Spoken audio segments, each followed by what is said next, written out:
You've seen it. I've seen it. You go to the grocery store, you buy the same 10 things you bought last month, and your bill is 20, 30, or even 40% higher. We've all gotten used to general inflation, but what I'm here to talk about today is different. I'm not talking about general inflation. I'm talking about a price shock, a sudden, massive spike in the cost of specific desirable items that will make them unaffordable for the average person. I've been analyzing the supply chains and the energy costs and even climate reports, and I've identified 7 specific food items I believe are set to skyrocket by 2026. These are items you probably have in your pantry or kitchen right now, and they're items you will definitely want when the stuff hits the fan. This isn't a drill, this is a strategic warning.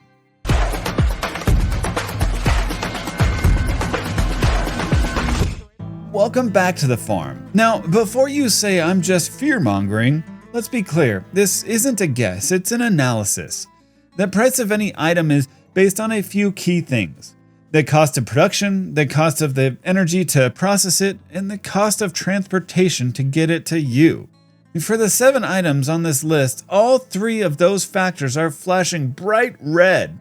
We're talking about crops that are hypersensitive to climate, items that are almost exclusively imported from unstable regions, and products that require massive amounts of energy to create. The time to be a casual prepper is over. It's time to be a strategic one. The goal of this video is to give you a 2-year head start, to get you to move these 7 items from your weekly shopping list to your long-term stockpile before they become luxuries. Let's get into it. First on the list, high-quality olive oil. Why will you want it? Well, it's a healthy fat, crucial for cooking, and a key part of a nutritious diet. Now, why will it skyrocket? Simple: extreme weather. Over 90% of our olive oil is imported, with most of it coming from Spain and Italy and Greece. These regions have been hammered by record-setting droughts and heat waves, devastating the olive harvests. Production is plummeting, and prices are already climbing. By 2026, a bottle of real, extra virgin olive oil could be a $40 or $50 item. The solution? Stockpile it now. Store it in a cool, dark place. The good news, you can also learn to produce your own fats. On the homestead, this means learning to render lard from pigs. It's a stable, healthy, and sovereign fat source that no drought in Spain can ever touch. You could also grow your own olives, but it takes a lot more work.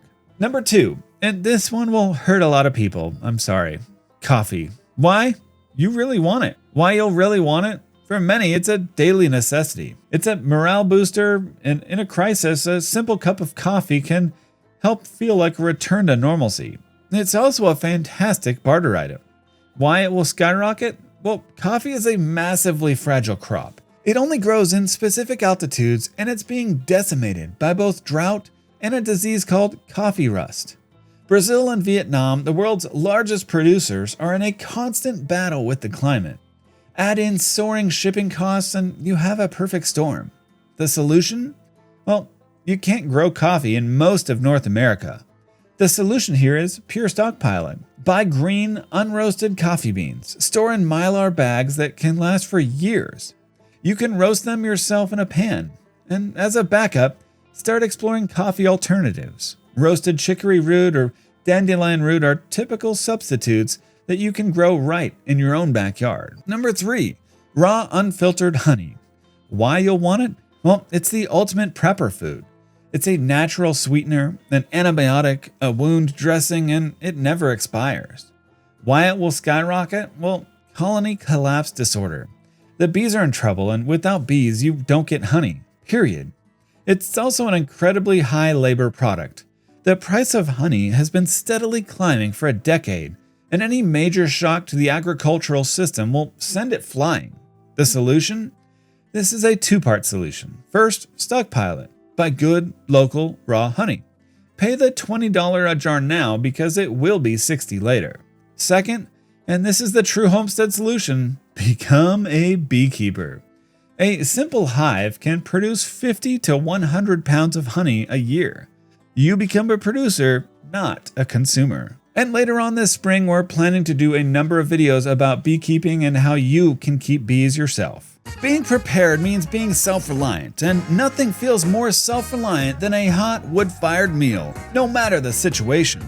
Pit Boss Grills gives you the power to cook real food with real wood flavor, whether you're running off the grid or a generator. Don't just store your food, have a reliable way to cook your food. Be prepared for anything, including a great meal. Check out Pit Boss Grills at the link below in the description. Now back to the video. Number 4 is canned seafood. Why you'll want it? Well, it's a shelf-stable, ready-to-eat protein, no cooking required. In an emergency, this is one of the most valuable preps that you can have. Why it will skyrocket? Well, our oceans are in trouble. Overfishing, pollution, and rising fuel costs for fishing fleets are making it harder and more expensive to catch fish. The energy required for the canning plants is also a major cost. This is a high-energy, high-labor, resource-intensive product. The solution? Stockpile it now. This is one of the easiest things to buy. Every time you go to the store, grab a few extra cans. Focus on sardines, which are more sustainable and packed with nutrients. The homestead solution is to secure your own protein. Chickens, rabbits, and learning to fish your local waterways. Number 5, high quality dark chocolate. Why you'll want it? Morale, morale, and morale. In a long-term grid down scenario, life will be hard. A small piece of chocolate is a powerful psychological comfort. It's also a high energy food. Why it will skyrocket? For the exact same reasons as coffee. The cacao plant is fragile and grown in a very specific politically unstable part of the world, West Africa. It's 100% an import, and it's a luxury. In a global crisis, things like chocolate will be the first to disappear from the supply chain. The solution? Pure stockpiling. Buy high quality, 70% or higher, dark chocolate bars.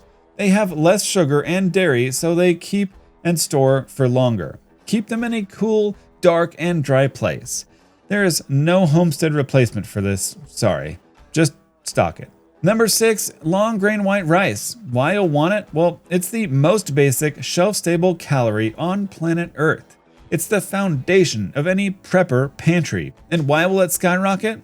Wait, rice is cheap right now, for now, but the vast majority of the rice we eat is imported from Asia. We are entirely dependent on a 10,000-mile supply chain, massive container ships, and geopolitical stability.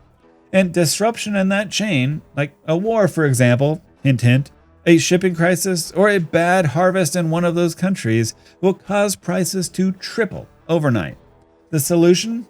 Buy it in 25 or 50 pound bags, not the 1 pound box at the grocery store. Go to a warehouse store or a restaurant supply store. Then repackage it properly in mylar bags with oxygen absorbers. Stored this way, it will last for up to 30 years. Finally, number 7, hard red or white wheat berries. Why you'll want them? Well, this is your food, and your food's food.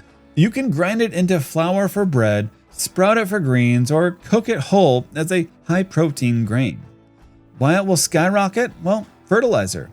Modern wheat farming is massively dependent on nitrogen fertilizers, which are made using natural gas.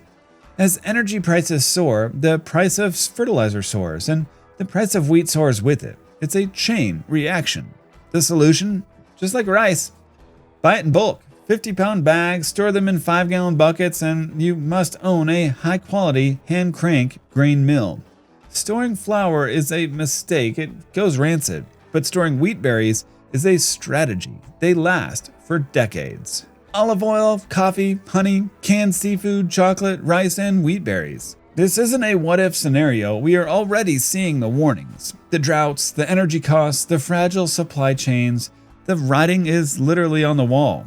The difference between panic and preparedness is a plan. Your plan starts today. Now, don't go into debt and don't panic buy, just be strategic. Every paycheck, add a little bit to your stockpile. 1 extra bag of rice, 1 extra jar of honey, 1 extra tin of sardines. In 2026, when the rest of the world is wondering why they can't afford these things, you'll be secure, knowing you saw it coming and you took action. You'll be a producer, not a consumer. You'll be prepared. Thanks for watching, and if you found this valuable, hit that subscribe button. Now I want to know from you, what is that #1 item on your own watch list? What do you think will be the next unobtainable food? Let's all learn in the comments. So stay safe, stay ready, and we'll see you next time.